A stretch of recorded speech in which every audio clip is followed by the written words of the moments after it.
வணக்கம் மக்களே, நாம் இன்றைக்கி நம்ம சேனலில் ப்ரெட் பீஸா வீட்டில் ஈஸியாக அதுவும் டேஸ்டியாக 3 பொருள் வச்சு சூப்பராக நம்ம இன்றைக்கி சமைக்க போகிறோம்.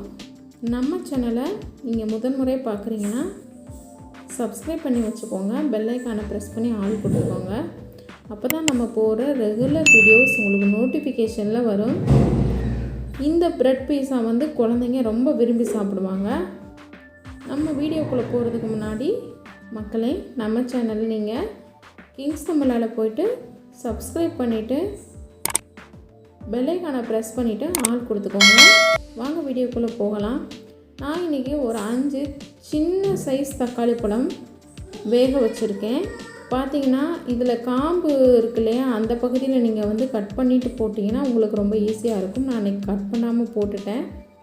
இந்த மாதிரி தோல் சுருண்டு நல்லா வெந்ததுக்கப்புறமா நம்ம எடுத்து ஆற வச்சுட்டு தோலெல்லாம் உரிச்சிட்டு இதில் உள்ள விதைகள் எல்லாத்தையுமே நம்ம நீக்கம் பண்ணிடலாம்.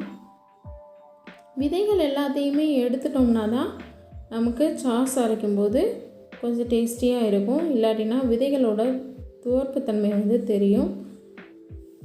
பார்த்திங்கன்னா இப்போ இதை மாதிரி நல்லா விதைகள் எல்லாத்தையுமே நம்ம எடுத்துகிட்டு இதே போல் எல்லா தக்காளியையும் நான் எடுத்துகிட்டு ஒரு பாத்திரத்தில் சேர்க்க போகிறேன்.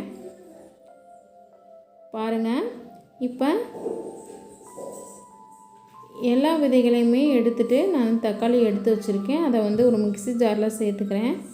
இதில் மீதம் இருக்கிற அந்த தக்காளி சாறு எல்லாத்தையுமே ஒரு ஜல்லடையை வச்சு அரைச்சி நான் எடுத்துக்க போகிறேன். அதே மிக்ஸி ஜாரில் இதை நல்லா பிழிஞ்சிட்டு நம்ம இந்த மிக்ஸி ஜாரில் போட்டு நம்ம அரைச்சிக்க போகிறோம்.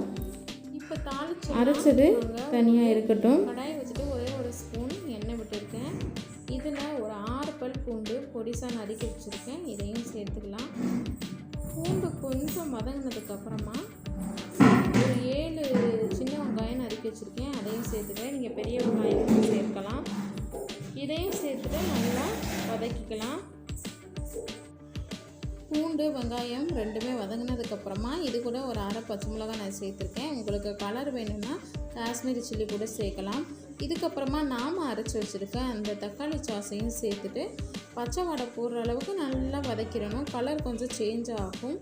அது வரைக்கும் நம்ம வதக்கிட்டு பாருங்கள், இந்த அளவுக்கு வந்ததுக்கப்புறமா நம்ம அடுப்பை ஆஃப் பண்ணிவிட்டு இதை ஒரு மிக்ஸி ஜாரில் மாற்றி நம்ம ஆற வச்சுட்டு கூட அரைச்சிக்கலாம். நான் மாற்றியும் ஆற வச்சுட்டு தான் அரைச்சேன். பாருங்கள், இதை அரைக்கும் போது நமக்கு இந்த மாதிரி சாஸ் கிடைக்குது. இதுதான் நமக்கு பீஸாவுக்கு யூஸ் பண்ணுற சாஸு. வாங்க அடுத்து கார்ன் வேக வச்சிடலாம். தண்ணி கொதிக்க வச்சுட்டு 1 கப் அளவுக்கு கார்னை அதில் சேர்த்துடலாம். சேர்த்துட்டு நம்ம இதுக்கு தேவையான அளவு கார்ன் கொஞ்சம் வெந்துட்டு இருக்கும்போதே நம்ம கார்னுக்கு தேவையான அளவு உப்பு நம்ம சேர்த்துக்க போகிறோம்.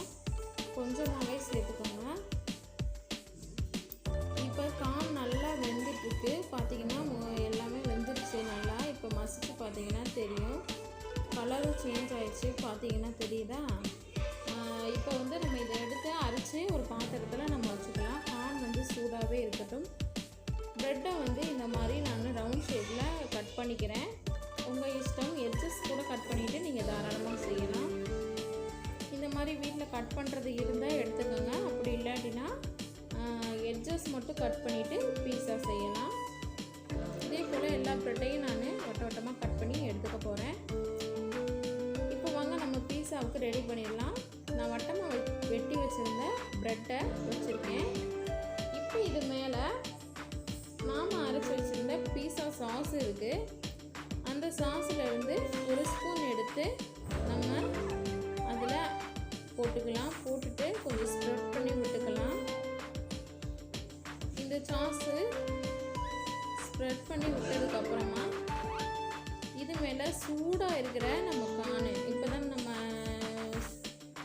வேக வச்சு எடுத்தோம், அந்த கார்னை கொஞ்சம் கொஞ்சமாக போட்டுக்கலாம். உங்களுக்கு எவ்வளோ தேவையோ அவ்வளோ நீங்கள் போட்டுக்கலாம் தாராளமாக. பார்த்தீங்கன்னா நான் கார்ன் எல்லாமே ப்ளேஸ் பண்ணியாச்சு. இப்போ இது கூட மேலே சூடாக இருக்கிற கார்னில் சீஸை வந்து நம்ம போட்டுக்கலாம்.